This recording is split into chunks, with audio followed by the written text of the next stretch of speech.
Radio Altitude et un bon bouquin.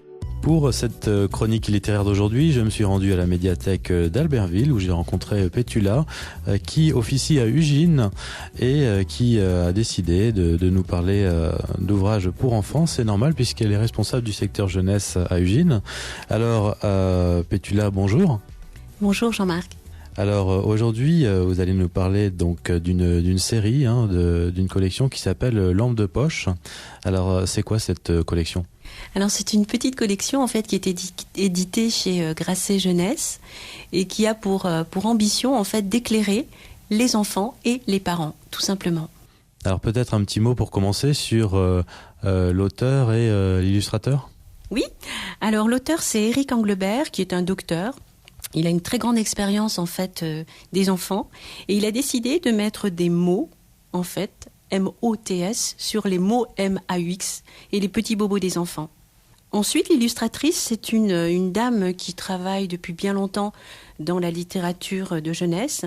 Elle dessine et en fait, elle peint même, je vais dire plus précisément, puisque c'est l'aquarelle.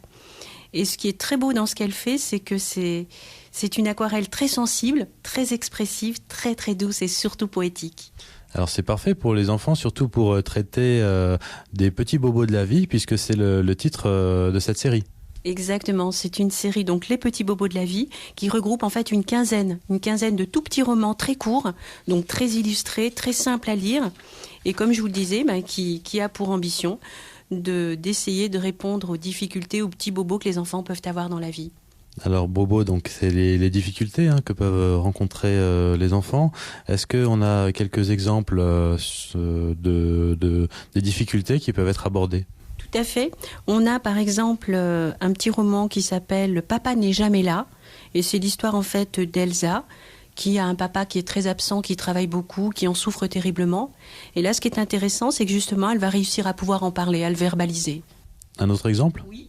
On a Amélie qui déménage. Alors là, c'est difficile parce qu'Amélie et Apolline sont les meilleures amies du monde, mais le problème, c'est que le papa d'Amélie est au chômage. Il trouve du travail dans une autre région et il part.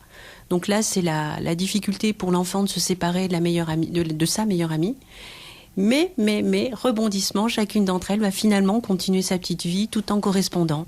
Alors cette série dont je rappelle le titre, Les Petits Bobos de la Vie, de la collection Lampe de poche, on peut la retrouver à la médiathèque d'Ugine et à Albertville aussi ? Exactement, il suffit tout simplement de vous renseigner auprès des bibliothécaires. Vous pouvez les trouver à Ugine et à Albertville, oui.